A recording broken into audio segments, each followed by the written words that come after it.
Jerry, ano na ang update dyan at mahaba pa rin ba ang pila ng mga botante? Yes, Ella, sa ngayon ay mahaba pa rin ang pila ng mga botante. Makikita natin dito sa ating likuran, meron pa rin mga nag-aantay ng kanilang pagkakataon para makaboto. At gumawa na nga naman ng paraan ang DepEd Supervisory Official o DESO na ina-alternate para makaboto yung mga priority individuals, ngayon din ang mga regular na botante dito sa Baleno Central School.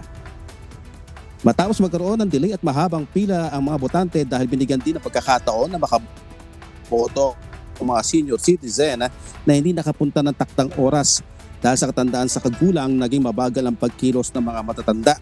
Gayunman ay may mga kaanak pa rin itong kasama para umalalay sa kanilang pagboto.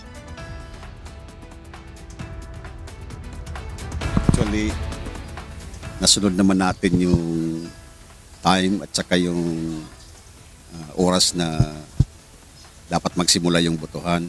The only problem kasi yung 5 to 7 na voting time intended for senior citizens, PWDs at saka iba pa. Hindi talaga yung turnout kasi hindi maganda kasi alam naman natin pag mga senior citizen may na yan gumalaw, may delay din. Kaya yung dumating na yung 7 o'clock na intended na po sa lahat na regular voters, nagka-problema tayo. So, kasi akala ng mga voters natin tapos na yung para sa senior citizens.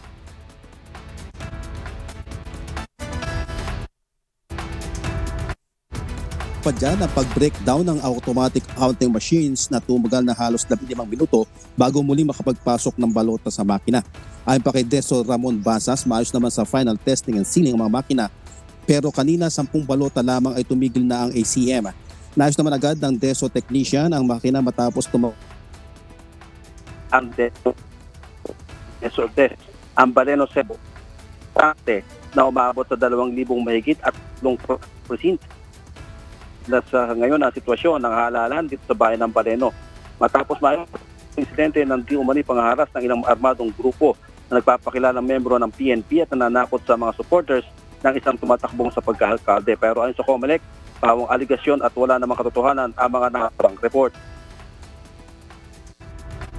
Sabi kasi kanina sa rally, may mga tao doon na ginagamit yung uniform ng mga pulis para daw takutin sila para po yung pumupunta sa mga bahay-bahay. Pero wala naman po yun, hindi naman po yung validated.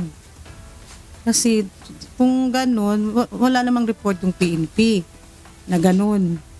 Siguro mga allegation lang po nila.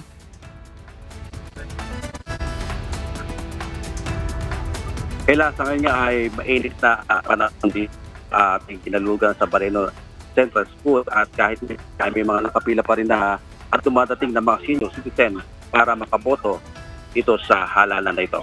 Balik sa'yo, Ella. Maraming salamat, Jerry Galicia.